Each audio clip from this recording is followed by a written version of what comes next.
La pression des ennemis de Jésus se fait de plus en plus forte. Il devient tellement gênant qu'on veut le faire disparaître. Lui qui est le juste par excellence, lui qui a toujours fait la volonté de son Père, comment se fait-il qu'il doit passer par la mort? Et nous, qui devons l'imiter en tout, pouvons-nous espérer ne pas mourir? Jésus a voulu être obéissant jusqu'à la mort, et pas n'importe quelle mort, celle de la croix.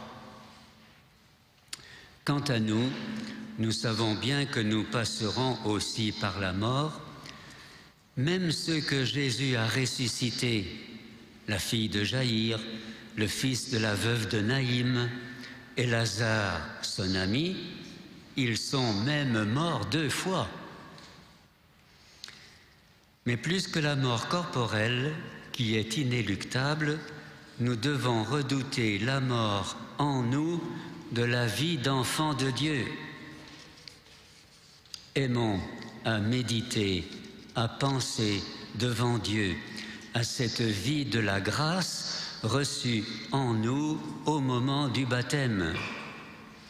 Aimons cet état de grâce qui fait la joie de notre Père du ciel. Si nous gardons la parole du Seigneur, si nous faisons généreusement sa volonté, même lorsqu'il nous en coûte, même si notre petit confort personnel en souffre, si nous gardons la parole du Seigneur, nous ne verrons pas la mort de la vie d'enfant de Dieu en notre âme. Je sais des grandes personnes qui ont de belles voitures, très bien soignées, qui ne peuvent pas supporter une égratignure ou un grain de poussière sur la peinture de la carrosserie. Je sais des mamans qui, dans leur appartement reluisant de propreté, se mettent en 4 pour que tout soit rangé avec goût et que rien ne sente le désordre, même après le passage turbulent et dévastateur des enfants.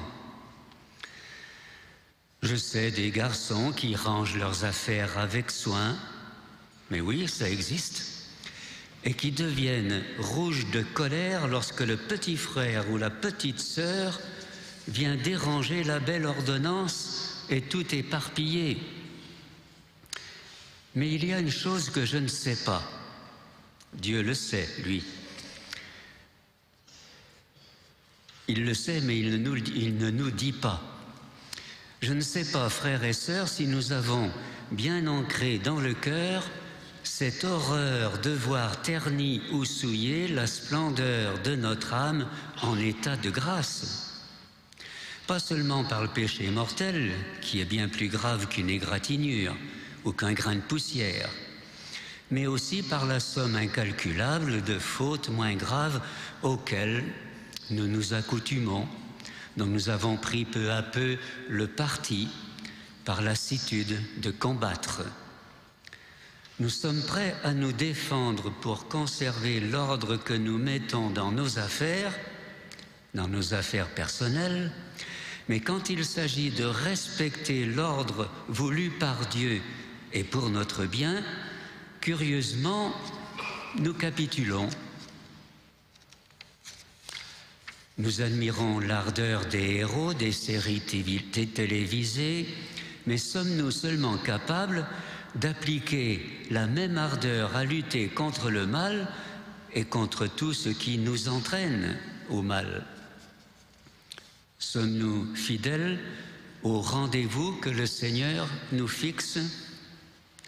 C'est dès maintenant, c'est dès aujourd'hui qu'avant toute autre préoccupation, nous devons avoir celle de la pureté de notre âme.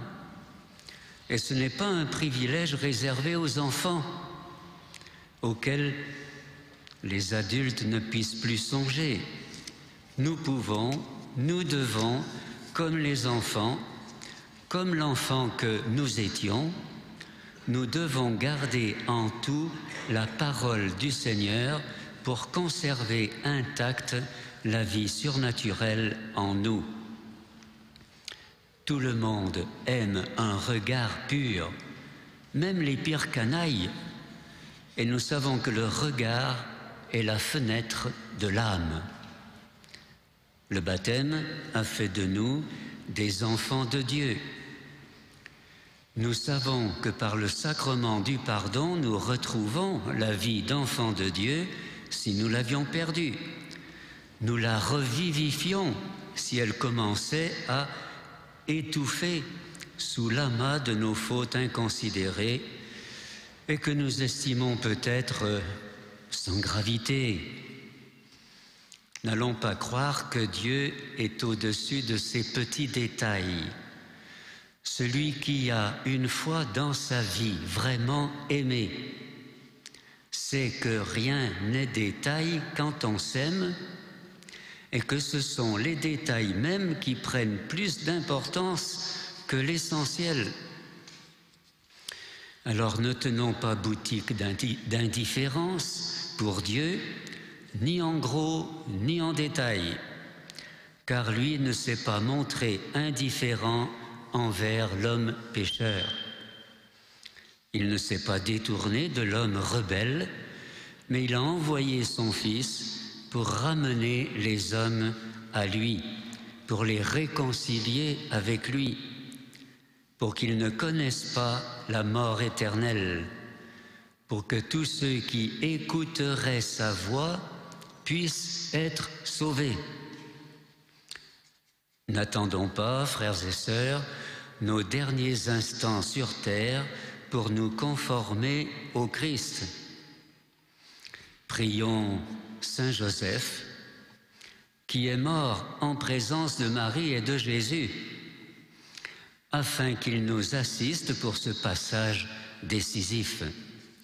Prions les uns pour les autres, afin que durant ce temps fort de la vie de l'Église, nous renoncions définitivement au péché, grave ou moins grave, pour rayonner la vie et la joie du Christ avec le secours de Marie, notre Mère du ciel. Amen.